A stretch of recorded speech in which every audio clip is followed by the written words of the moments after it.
Hail, hail, the Celts are here, and what the hell do we care now? We are just getting into the midst of pre-seasons, and, you know, there's maybe not been as much happening over the last week, Josh, as we maybe thought. This time last week, it felt like, you know, maybe once Brendan had got on the training pitch, there might have been some quick action and some quick assessments of who he fancies to stay and who he doesn't. We did see a little bit of it last week with some contract extensions, and this week to start off with a big one, but bit of a quiet week. But Josh, good to see you, mate, and we'll be doing our best to go over the best of it. Yep, pleasure to be back in the pod this week. Obviously, like you said, it's not been that much of a busy news week, but we've still got quite a few things to discuss. So good to be back on the pod. Yeah, looking forward to it. And I think, like, you know, last week, one of the big stories on last week, one of the big things we were all talking about was like the Jota farewell video, as it were. Yeah. And, you know, we never really got that with Ange Postecoglou himself. And this first press conference at Tottenham, a lot of people have been really clinging on to the Celtic comments that were made and really trying to listen and try and hear something from the manager. It's the first time he spoke publicly since the cup final. So it was a press conference, Celtic fans, and it feels like a lot of world media were tuning into. Did you catch it yourself? Yeah, I managed to catch some of it. I think one of the most interesting quotes Ange made, and obviously speaking about his time at Celtic, was this is taken from Anthony Joseph on Twitter, good friends of the pod. He's been on a couple of times. It's a special football club. If you have a bucket list as a manager of football clubs you want to manage, Celtic's probably one of them. The supporters aren't really supporters. The club is an extension of them. It's a family. I think that's much of a farewell from Ange you're going to get, given ultimate praise to Celtic. He obviously had a great number of years at the club, won 5 trophies in 2 years. His impact was vast in the short time he was at the club. I think now at Tottenham, they're in a similar position to what Celtic were when Ange initially came in. It's obviously a bit of a rebuild at hand. They've not won trophies in a number of years. Obviously, Celtic had only had a 1-year gap in winning something, but I think Ange will look to go in there. He'll look to rebuild that squad, look to get them winning trophies again. But just a bit of back on that quote, I think it's a great one from him. A lot of fans are obviously kind of still a bit annoyed, so to speak, about the way he left. But I think personally now that he's managed to clarify that, give Celtic some praise, and he's moving on to pastures new. Celtic are not in a worse off predicament now that we have Brendan Rodgers.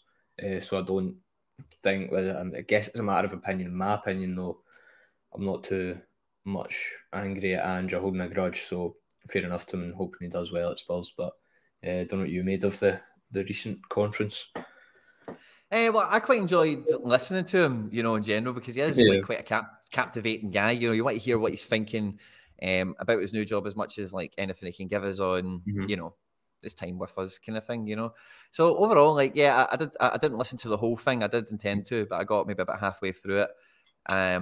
But, you know, I did find it a bit, you know, there's obvious parallels to draw between coming into Spurs, like you say, and coming into us. We just had like a history-shattering season, basically, you know, and everyone was really on the floor. I remember the sentiment at the time, and it's easily forgotten, but it was like, you know, for a year of like solid like football depression, as it were, you know, it was just brutal. It was like all the banter years came back to bite us in the one season kind of thing, you know. So I get him drawing that comparison, you know, but there has been, you know, he's described himself as a bit of a troubleshooter and someone who likes to organise the chaos at a club to begin with. He did reference coming into Tottenham with no backroom staff, and he's done that before as well, which, again, fair play to the guy. But he then says he moves on when things are getting good. That doesn't really chime with, you know, a lot of the stuff he said when he was at Celtic. They wanted to obviously progress with Champions League and all the rest of it. And there was no, you know, there was no noises of it being comfortable. You know, like you have to, like you said in the press conference, like we all know, like if you don't win the league, you're out of a job. That's the sentiment up here. You know, it's first or last. So that feels a bit of an unnecessary comment in that respect, you know, because I don't think there was anything comfortable for him at Celtic. In Champions League, we've spoke about it on the show quite famously, but, you know, we had an XG of 10, you know, we made some good chances or whatever, but we only scored 4 goals. So I don't think you call that comfortable. It's definitely progression been made, but no one would say we were comfortable at all levels that we were fighting at. So yeah. And I don't think that really, I don't really think that's necessary for coming into explaining why he's moved or why it's a move to make. So yeah, it was one of those ones. It was kind of hot and cold in places, wasn't it, in terms of what he was saying and the sentiment around it? I would agree with the statements about him looking to come in and move on when things get good. Things were getting good at Celtic, we can't deny that. We just won a treble. We were looking to go on under Ange and then progress again in the Champions League. And then he just leaves. It was disappointing, but you can't begrudge him the chance to go to Spurs. Like he said, he likes to move on when things get good. He's done that at Celtic. Is he going to do that at Spurs? You never know. Is he going to go and win an FA Cup with them, win a Europa League or something like that, then just move on to another club that needs a rebuild? Like, that could potentially be his style, and he has said that. But like we've said, it's disappointing because he was looking for that Champions League progress, like he said. But potentially, maybe he didn't ever think an opportunity such like the Spurs job was going to come in like as quick as it did. He's only been at Celtic 2 years, and you're getting a top 6 club in England coming in for you. Maybe Ange didn't think he was going to get that as soon, therefore he's just moved on. And maybe he's just saying the comments about I like to move on when things are good is because he's just done that at Celtic, potentially. In fairness though, he has done it at Yokohama F. Marinos. They just won the J-League. He's moved on. They done it with the Australian national team. He won the Asian Cup. He just moved on. So potentially there is a pattern there, and that maybe is something Spurs fans could be aware of. But yeah, it is disappointing that he has said that. But at the end of the day, you can't begrudge him the opportunity, in my opinion. Yeah.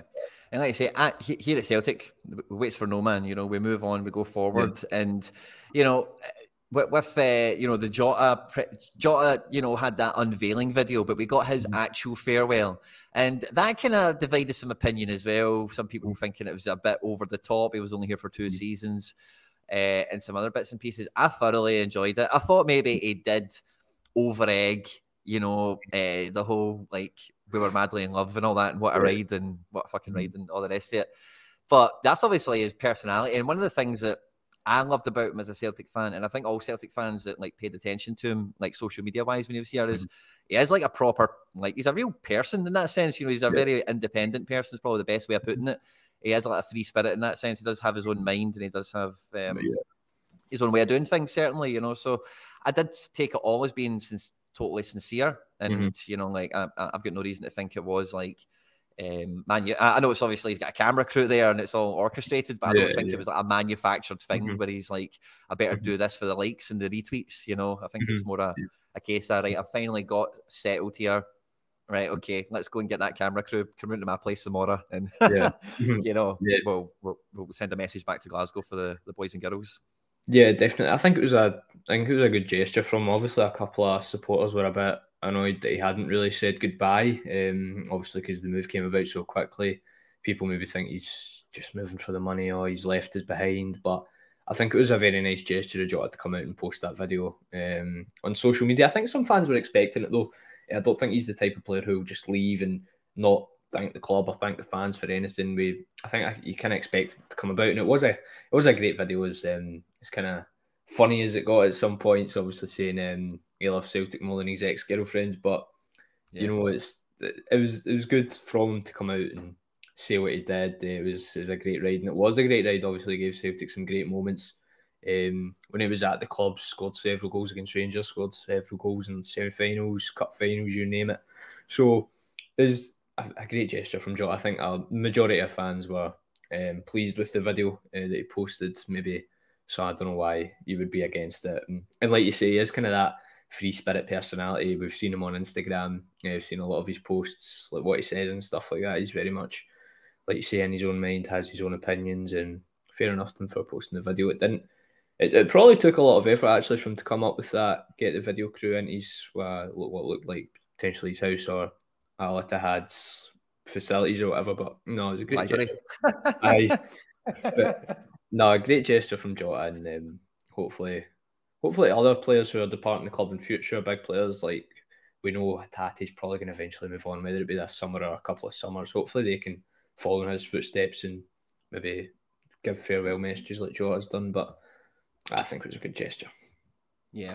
I think as well, like, as Celtic fans, we're always happy for people to be like spokespeople on our behalf, professional top-end footballers, you know, even if it's guys that, like Modric last season and over the years, you know, you don't need me to tell you all the football greats that have passed through Parkhead's gates to play football the Celtic way, you know, and then go on, like, you know, Messi and all the rest of them to say how magical the place is. And like, you know, we would expect our players to feel the same way about it, you know. So, I'm overall, I think it's great. I'm a big fan of it. For somebody like him as well, who did provide us with some memories, was magical. And even his time at Celtic, like, I remember he's been questioned a few times on pitch, in the tunnel and whatever, especially when he was brand new to the club. And it was like, oh, how are you coping with the pressure of playing for a big club? And one of the things he used to always say, quite early on especially, was, I'm from Benfica, and over there, like, it's no different. You know, when you're coming through the youth ranks, it's the same as coming through the youth ranks. I understand the club in that respect. So I've got no doubt as he progresses in his career, he's going to be talking about Celtic in that same kind of way as well. When people are like, oh, how did you know, and as Celtic fans, I know every time it's happened in the past, we all bite it and we all love it. So, like, at least, you know, when Jota does it, it's 1,000% sincere. It's consistent with, you know, everything. You know, it's not just done for, I say, some clicks and some follows or whatever. You definitely. It's his authentic beliefs, you know. You don't come to a club for 2 years, win 5 trophies, be adorned by the support in the way he was, and leave and make a message like that that's not sincere. It was definitely serious from him. And fair enough to him for doing it. Like I said, it probably took a lot of effort and thought. So the fact he's put that in the first place tells us how much he loves Celtic. And I think, personally, if that offer didn't come in from Saudi Arabia, say it was maybe a Bundesliga or a Serie A, I personally think he would still be at Celtic.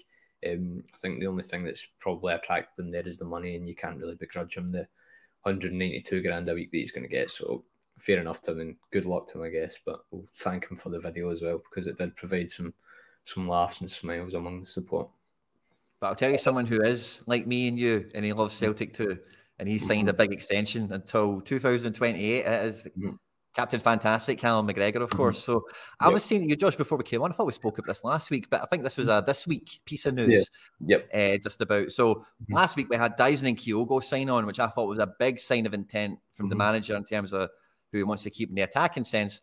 McGregor, we knew there was never going to be any chance he would be making a farewell video until it's like a retirement one or something. But to see him get a big extension, and by all accounts, I think is, and again, you know, I'm not ITK or anything like that. I'll just read stuff and try and remember it as best I can for the shows. But pretty sure I've seen somewhere his wages are going from like around 40k a week to about 60, 65, which is, you know, a pretty healthy pay packet for him. And, you know, we've got, you know, in the notes here, he has, you know, there has been interest for him in the, I would say about 2 or 3 seasons ago. I don't remember any clubs been interested in him in the recent history, just to call a spade, you know, but he is 100% committed to the cause.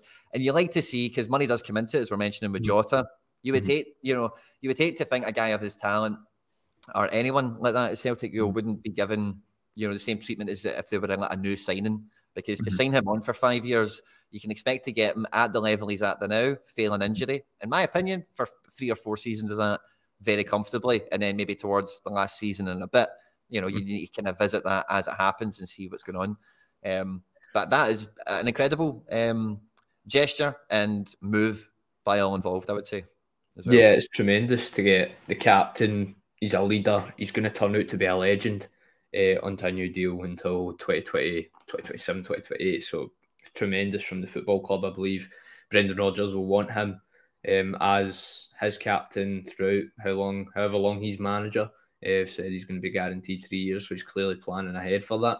I think Rodgers was interested in McGregor for Leicester when he initially joined the club. Obviously, McGregor has stayed true to his boyhood club Celtic. It's the only ever team he's played for. We know he knows the club inside out. I think he's carried on very well from Scott Brown. He's a totally different leader and player to Scott Brown, but at the same time, he's just been as effective, in my opinion. And yeah, just to get him down on a new deal, get that security among the captain and some of the core players of the squad, your Maeda, your Kyogo, your McGregor, is tremendous. And like you say, a couple of people I've seen on Twitter and social media talking about obviously the wage increase, maybe suggesting that the likes of Maeda, Kyogo, McGregor all getting new contracts, therefore wage increases is potentially a new wage structure in the club, hence allowing us to bring in bigger players and bigger wages. I don't know. That's not in the know or anything. That's just an opinion I've seen floating about. So could potentially come true, or potentially hope it does. Fingers crossed. Yeah, but McGregor back in a new deal, amazing content, brilliant. What we love to see.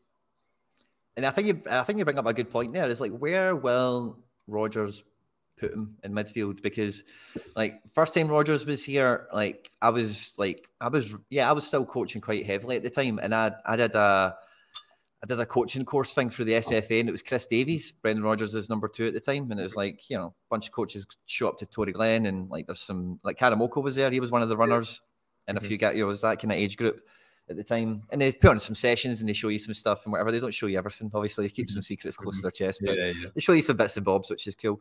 And I know from that, and then I know from hearsay through just other coaches that people who had been to stuff like this or been at training grounds in different times or whatever. Brendan Rodgers' midfield, he's got like quite a strong bit of terminology. I think this maybe came out in like press conferences and stuff as well. But Scott Brown used to refer to him like tactically as like the controller in midfield. And I think Declan used to be on the show, used to talk about McGregor as a metronome. But it's very much the same kind of, I think probably same kind of gist, the same kind of vibe, you know. So could he be that controller in a Brendan Rodgers midfield, or is he maybe more going to be like what McGregor was doing last time Rodgers was here, to just go back into his old position and where we all thought he could evolve into under Ange if we got a proper number 6 in the team. So that's I think the crossroads we're at with McGregor for the next season or two anyway, is what will, you know, where will he be played in the squad? Where will Rodgers want to play him? What do you think about that? I think it's a really good dilemma to have in the first place, that he's as effective in sort of the 8 free roaming role as he is in the 6 sitting back. I think we've seen that under Ange Postecoglou, where he sat back, he controlled the play, he was extremely effective in doing that. He set the tempo for matches in the whole team. Like if McGregor wanted to play fast forward, Celtic would play fast and forward. Obviously we didn't. It was Scott Brown previously who'd done that role under Brendan Rodgers. I don't think he was as much as like setting the tempo, getting the team forward, an energetic midfielder, especially towards the end of his career, Scott Brown, under Rodgers. But it'll be interesting to see. I think we do have a dearth of talent in that midfield, like Tete, O'Reilly. You've got your new guy, Odin Thiago Home. Aaron Moy did retire, but we do have several options in there. So I think if you were to move McGregor forward, though, you would be looking at bringing in a 6 who will sit there, like you say, and do that controller type role.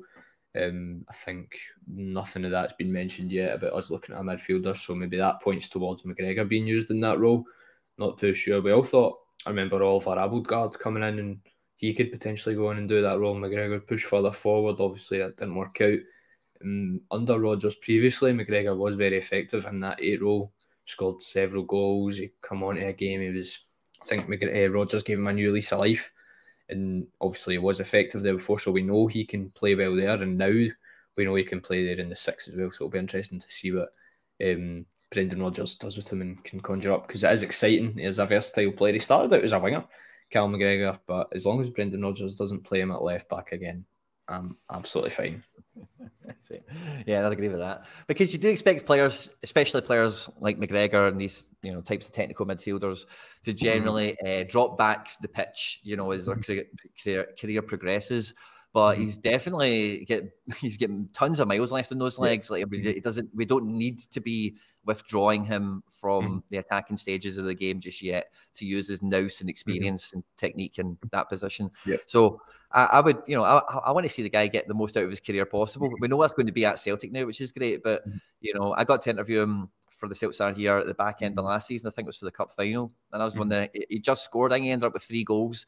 He got or 4. I can't remember how many goals he scored this season, but he scored 1. And then I was like to him, "Are you going to start attacking a bit more?" And then he got another 2 before the season finished. So I want to see him scoring goals. I want to see him getting forward. And you know, one of my favourite McGregor memories is obviously like the goal in Europe as well. Like it's just a huge moment for Celtic fans, come players. As you know, we've seen that celebration, even Tierney as well, when he scored in Europe. You know, like that's the moments that you live for, really. You know, is those ones where you're like, yes, come on. You know, so I know. Hopefully, hopefully he can produce more moments. We had the Real Madrid one where he hit the post. That was brutal. Yes. Hopefully he can maybe this season put one of them in the back of the net. That would be brilliant. But delighted to have him on that extended contract. Brilliant to have the stability with the captain as well. Yeah. I did mention KT there. The rumours won't go away, Josh. They're back, and they're back with sources now as well. So, I know, I think we'll believe them this time. Yeah, it's an interesting one. So obviously we've seen it was actually the Mirror who were reporting it that Tierney would be willing to take a significant cut in his wages, and that Brendan Rodgers is keen to have him back.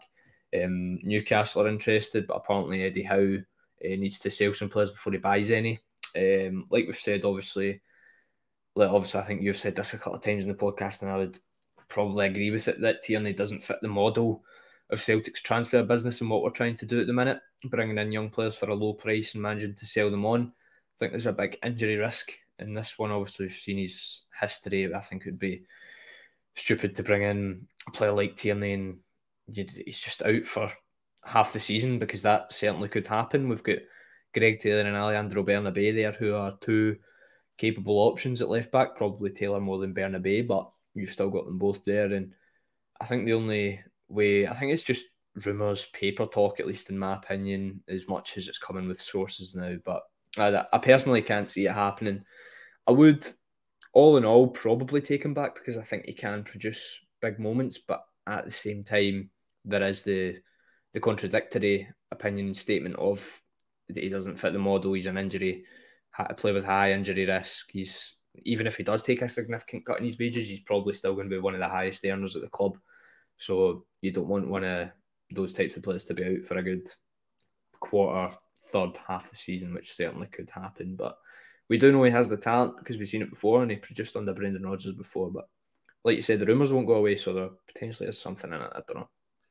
I think it would work if we go to 3 at the back. And then, as I think that, as you're talking just now, I think I heard Rodgers talk about the Daizen Maeda extension from the last few days. And he referenced the fact that Maeda played through the middle for Japan. And he sees that as like part of his package, the versatility he offers.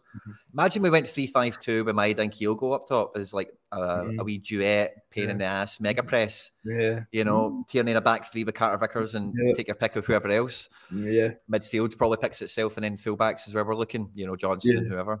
Yeah, that's fun. Yeah, could be. I mean, we've seen the success of 3-5-2 brought under Neil Lennon towards the back end of the 1929 in a row season. So, yeah, Tierney can more than contribute in that left centre-back position. He does it for Scotland more than often not. Getting up and down the left-hand side obviously wouldn't be with someone who's as good as Andy Robertson, but I'm sure whoever played in that left-hand side, whether it be Taylor, whether it be a Bernabé, can more than contribute and probably match up. Under Ange, we like to see the likes of Taylor in that coming in and inverting as fullbacks. I think even if we did go to a back four, we're going to have more overlapping fullbacks this time, because that's what Rodgers likes. Tierney fits that bill, but like you say, a 3-5-2 would be very interesting. We've been used to the 4-3-3, kind of 4-2-3-1 over the past couple of years, so it would be a nice change in my head. And Kyogo up top, that would be an interesting combo. And then you could throw in an O later on in the game if you're chasing a goal, who can more than contribute as well. You've got your midfield three who are, whoever we put in there, I think is going to contribute. O'Reilly, Hatate, McGregor, Odin, Thiago Home, maybe sign another. I think it's just the kind of the full-back positions, the kind of wing-backs that you're looking at who you could put there. Maybe Alistair Johnston, but you could even argue Alistair Johnston could fit into the back three as a right centre-back and put maybe someone like Abada or Tilio down the right. But no, that is a very interesting proposition, and I think that could be maybe something Rodgers looks at. I think he did play a 3-4-3 maybe a couple of times with Leicester, but maybe I'm tripping there, 3-5-2, 3-4-3. But I think it would be interesting to see what Celtic could do with that kind of formation and system. I think off the ball, Leicester definitely went to some sort of 5 at the back, like some sort of 5-4-1, and then counter attack into a, like you say, like a 3-4-3 kind of thing. Yeah. So yeah, and that's where probably the next lazy link of the week is probably came from in Tete, who was on loan at Leicester from Shakhtar Donetsk. He might be out of contract now, by the way. I was just away to try and check that out. But he can play all up and down the right hand side. I know he has seen more as a winger by anyone looking at him today, but he can play wing back. He can play, I wouldn't quite say right back, but wing back he could do, and obviously right midfield. And he's quick and good enough. Like, you probably can stick him on the left to cut in on his right, and stuff like that. His contract is up in December this year, so he's got like 6 months left on his deal. So he'll be going for a nominal fee, if that, you know. So, what do we think about Tete? I think it's, like you say, a bit of a lazy link, but there is something there. If Rodgers is clearly interested in the player, he signed him for Leicester, so obviously there's something concrete in that. I've watched a couple of highlight reels of him. He's predominantly a right winger who likes to cut in. He's left-footed, so he likes to cut in on that left side. Celtic don't have a left-footed winger at the minute, so that could potentially be a point Brendan Rodgers is looking at. But we do have a vast amount of right wingers. We have Abada, Forrest, and now Tilio. So potentially, if you're bringing in Tete, you could be looking at one of those guys moving on, or you could be looking at putting him on the left wing as a replacement for kind of Jota, or just as another winger to have who can play on both sides. I think he would be a great addition to the squad. He's still only 23. I think the prospect of a Brazilian winger, so to speak, would be something the fans would definitely like. Obviously, I said I've watched a couple of videos of him, and he certainly looks a talent, but videos can show anyone as a talent. If I put videos of me playing under 15s football, I could look like... I don't know about that, Josh. I don't know. But see, the thing with highlight videos, everyone caveats them with that, right? But see, in reality, like, obviously it's showing you the best bits, right? But someone's best bits can look better than everyone else's best bits, if you get me. That's true. That's true. I think so. I would be excited at the signing, and I would definitely take him. I think the specific quotes for him were that he wants along the lines of he wants to leave Shakhtar because he doesn't like to play when there's a war going on. So he's definitely, I think, going to leave this summer. Whether Celtic could be his final destination or not, you never know. It would probably come at quite a cheap price as well. 6 months left in his deal. Looks like a decent enough player who can contribute. Obviously, has European Champions League experience, played with Shakhtar when they beat Real Madrid a couple of times. So I think he would certainly be a good player for us, and I would take him. But like we say, it's just could be lazy paper talk at the minute. Looking to leave his club. He's played with Rodgers before. Maybe that's something everyone's looking at. But I certainly would take him. Initially, before he went to Leicester, he'd spent the first half of the season on loan at Lyon from Shakhtar, and they'd played him predominantly as a striker before, like, Lacazette came back into the fore, played a bit of right wing as well. So definitely a guy that if we were to get him on the cheap, even after a good season or two, because this is the model, that's a guy with Premier League experience, as well as like a wee bit of Lyon, bit of Champions League, of course, with Shakhtar as we know. So if he then comes good at us, realistically selling that guy for double digits, like 12 million or something, is a normal situation to be in. It's not unimaginable, and it's not. So that's good business by the club if it can be done. I don't really I don't see the motivation beyond the Moneyball part of it, because we've got. It's good. We do want upgrades on talent. We want guys that are better than what we've got, but I think if he comes in, I think it does signal Abada's on his way, because I think Abada is wanting to play this season, and you'll probably see that Jota exit as maybe his route to the team.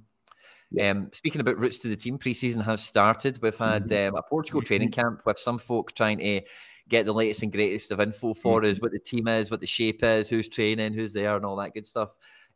Someone sent me the link to it, but I missed it after it was live, kind of thing. Did you catch it yourself, Josh? Was it I kind of seen it, and I was out of the shop, so the signal wasn't the best. But I think the link itself, and I think it was just someone filming off like an iPhone, like this one in the bushes, trying to catch the game. So obviously the quality is not going to be the greatest, but fair enough to them for trying to get the latest action of Celtic. I seen the guy. I think he posted the team that he thought was the starting lineup, if I can just get it up here. So he said, this is the guy on Twitter that posted the video, it was Joe Hart, Bernabe, Welsh, Kobayashi, no idea who right back is, Rocco Vata, Matt O'Reilly, Tomoki Iwata, David Turnbull, James Forrest, and O. I think all those players are none of the ones that were away in international duty, so maybe Rodgers is just looking at playing them and waiting for the other guys to get kind of fitter and more sharp. But I think that was a kind of just a wee interesting team lineup there. I seen that team, right, but I didn't really read it the way you read it, if that makes sense. So I was thinking more the players on the park as you were saying the names, whereas I just read a list of names, if you get me. But that team lines up to me, Josh, as a 4-1-4-1. Which, if you're looking at Turnbull and O'Reilly is the two centre mids. Like, and I know Rio's not there, and I know McGregor, and whatever, right? But if that's the idea, the principle of the two midfielders in front of what is in that team at Wata, then that tells you how attacking. That's going to be a front five attack, is the way he's lining that up. Vata and Forrest in the wings as well. So, I think Rocco Vata as well is a player who could be involved a lot this season. I would look forward to seeing more of him in the first team. But like we say, we've got a lot of depth in the wings. We've discussed it before about kind of academy players getting chances, but I'd like to see more of Rocco Vata. But I think interesting team. Obviously, Kobayashi getting his chance. We didn't really rate him towards the end of last season. I think he came in, he didn't fill anyone with much confidence, but getting his chance there in pre-season. But there's still a lot more games to come before we return to league action. We've obviously got a couple of games in Japan, Wolves, Athletic Club. So a lot more chances for several other players to stake their claims. But no, interesting to see he's come back. I think the match ended 0-0. That was the word on Twitter last night. But yeah, good start back to action, and looking forward to seeing what the upcoming pre-season games can bring. Yeah, well, I think the first one up is the Wolves one in Dublin. Is that the first one up, or is that? No, I think so. We've got Yokohama Marinos, and then Gambal Saka, and then we've got Wolves and Athletic Club. So we're in Portugal now. Then we head to Japan, then come back, Dublin, then the Athletic Club game, then the league back. So I think that's the schedule. There was a wee bit, I don't know if it was rumour or speculation or whatever, that we might have bumped into Tottenham for a friendly. Yeah. I think maybe that ship's now sailed. The Wolves friendly, what the news is on that, I beg your pardon, is it is moved to Dublin. Yeah. It's officially, I think that murmuring was there, but it's now confirmed. So the party will be happening in Ireland for the pre-season, which is good to see as well. And yeah, I think like time is kind of marching on, but like it does feel like, you know, listening again and thinking as we're talking now about that back four that's played, like that's a great kind of discovery for the manager to see players on the pitch, see Welsh probably on the right, UK on the left, and like UK, like I had high hopes for Kobayashi when he came in personally, right? And I don't think he lived up to expectation in the first part of the season, but we did pay a decent couple of quid for him, and he's got like a contract just as long as Maeda's or something, you know. He's contracted until 2027 or something as well, so he's not going anywhere anytime soon. I think the club will have said to Brendan, get him singing, get him dancing, you know. So I think he will be worked on in that sense, so it's good to hear at least. I don't know if he'll become a prominent figure in the team, only Rodgers will know that, but I think we will be knuckling down on him this year. Yeah, just the commitment we've made to the player. Yeah, I think as well with Kobayashi, like he's only 22 years old. I think Stephen Welsh is even like a year older than him or something like that. So he's still a young guy, left-footed, which is a commodity I don't think Celtic have had in centre backs in recent times, and it's obviously useful to have one in now. In Kobayashi, I think in his first few appearances, he did actually look all right. He pinged about some nice passes, kind of stable at the back. But it was when Carter Vickers got injured towards the end of the season and he came in, he didn't really fill anyone with much confidence. Like I said earlier, Iwata ended up playing centre-half a couple of times, ended up playing the cup final. It was Iwata over Kobayashi, but now it's a new manager. It's Brendan Rodgers and not Ange. That was what Ange's opinions were, to put Iwata there. I think certain managers can improve certain players and bring them on. We've seen it with Tony Ralston last season, and hopefully Brendan Rodgers can do the same with Yuki Kobayashi, because I certainly do think he has the potential, but at the same time he's not shown that much of it so far. But like I said, he is only 22 years old, but I still think we do need another centre back, even if we do keep him and he is utilised. I think it was just sheer strength, really. Like, I'm thinking about the bad appearances. It was like Curtis May and Van Veen. These guys were just rinsing them, you know. But on the ball, I think, you know, I know he made one or two passes, if you look at every appearance he made, that were probably misplaced or maybe transitioned into a counter-attack. But overall, his passing and, you know, the triangles and the shapes we were able to make with him in the build-up, I thought was the first two appearances he made, I thought, yes, this is a real move on. And then it was like the next 3 or 4 games thereafter, it was like, oh, he did that. Oh, I should have done it. You know, oh, what'd you do there, mate? Oh, you know, and it kind of fizzled out in that sense. So it was just something I wanted to bring up, because I noticed that when I was looking at the contract situation. Like, Jesus, man, Yuki's got a big deal. Like, he's, I see the club hoisting him. Ideguchi's been hoisted back to Japan, and if anyone's interested, in his first 3 or 4 games, he's been playing peak. So we'll maybe get to sell him at some point, maybe in Christmas. Yeah, that's good. Maybe get our money back for him. I was looking at him the other day. There was an article that came about in Japan that said he collided with a bit of training equipment, and that's what caused his injury at the beginning of last season. And then obviously he was out for the first couple of months, then got his move back to Japan. But he's due back at the end of the calendar year. Excuse me. So hopefully we can get a few bob from him. He's still got quite a few years left in his deal, I believe, at 2027, something like that. So yeah, he's got a big deal as well. he never really get going, but it's good to see him. Obviously, like you say, he must be playing well in Japan. He's probably more comfortable back in his homeland. 26 coming into his peak years. Hopefully, he can do well for himself and we can get a couple of quid. Yeah, for sure. And the only other name I would throw up just as something pre-season kind of fits in with the Gucci there as well a little bit is I've seen Liam Scales in a lot of Celtic training pictures and stuff like that, talking about left-footed centre-backs. I think we would expect him probably go back to Aberdeen or something. I was chatting to some people, but they were asking me about it, and I think Celtic probably want cash for him. I don't think they're interested in loaning him out again, just to be soppy and to help out Aberdeen or whoever else is interested in him. I think he'll get a sale going after. But it's funny seeing the big guy back in the Celtic kit, and you think with that wee Irish accent, he might have a chance. Mikey Johnson's got Irish caps now as well. You know, that might get him a chance at the team under Brendan. Brendan loves the accent, doesn't he? You never know. You never know. I think when we signed Liam Scales, we brought him in as kind of backup to Greg Taylor. And then obviously I think there's a whole part of the deal that Dermot Desmond owns a big share in Shamrock Rovers. That's who we signed Liam Scales from. There's obviously a big, I think at the time there's a lot of talk about that, but come in, his first season wasn't the greatest. The only thing I remember him for was his goal against Dundee United away at Tannadice, and then I think it was against Wraith Rovers at home in the Cup, and then obviously get shipped out to Aberdeen. I think he done pretty well there, obviously helped them secure that third place finish. I don't think goal season against Rangers. Yeah, definitely. I don't think it was a cross or a shot, but it certainly helped us out. Done his bit for us, despite not even being at the club. So fair enough. So I personally don't think he'll have a future under Rodgers unless there's an absolute crisis in pre-season and we lose a couple of players and he has to end up starting. But hopefully we can get a decent amount of cash for him. We signed him for 500,000. I don't even know if we'll be able to make that back. You never know. But yeah, I don't know if he has a future. I think it's decent. Yes. Yeah, we could sell him for a few bobbies. Yeah. He's going to get our team, but yeah, I can't see him starting for Celtic. But like you say, an Aberdeen, maybe an English Championship team could do with him. So he's a big boy as well. He's not like a small defender. He's quite a tall left back. He can play centre half as well, a back three, even up and down the left wing in a 5-3-2 or a 3-5-2. So yeah, he's versatile, quite tall. So maybe we could get a few balls from him, but I don't think he has a future at Celtic. So what do you think the over-under is for this coming week, Josh, on bogus transfer links? Over 2 or under 2 in the next week?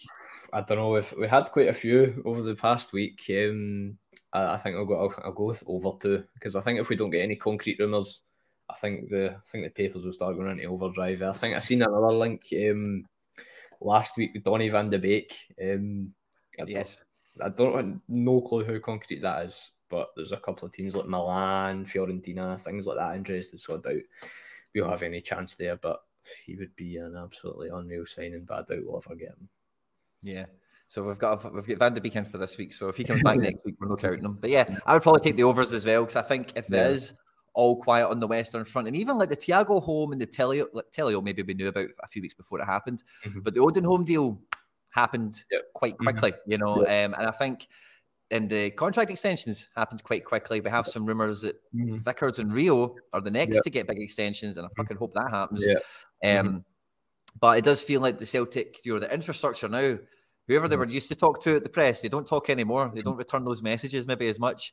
Maybe they tell the fans a bit more than what they tell the media these days, you know. So it's one of those ones where I could see if we are going to do some business, I wouldn't be surprised if it came out of left field and it was done, started and completed in 48 hours or something, you know. Yeah, definitely. I think over the past couple of years now, that's been the trend, that we've got our business done promptly and no one knew about it. Obviously, the deals, though, have been in the pipeline for weeks, so Celtic are definitely keeping their cards close to their chest, I'm sure. Brendan Rodgers and his recruitment team will have several targets lined up at the minute and that we don't know of, and you never know, we might, this time next week, we could be sitting here discussing a new signing that we've not even heard of, so you never know. Hopefully that is the case, and hopefully we can get a couple in, because I think we do need it. But like you say, it's good to see the deals getting done promptly and we're not having weeks and weeks of speculation. Yeah, and I think if you're listening to this as well, make sure to jump into the comment section and let us know the over-under, what you're taking, how many bogus transfer links we're going to have in the next week. Be very interested to see that. I think that's pretty much the size of it, Josh, for where we're at the moment. Nothing else has really been going on or happening. We have had we check it around the old interwebs to see if there's any other latest and greatest to be coming out. Yeah. I think that's pretty much all she wrote, mate. Yeah, I think hopefully we can get some more things for next week. Obviously, we had the McGregor deal. I think is as good as a fresh new face coming in the door, getting him secured. We've got the Wolves friendly down. We've got a lot of stuff going on, but next week hopefully have a new signing or something like that to talk of. Maybe like you say, Vickers and Rio Hatate some contract extensions, that would be very, very nice. Definitely would. Everyone who's listened, thanks very much. I hope you enjoy your weekend, and we'll catch you next week. Hail, hail. Hail, hail.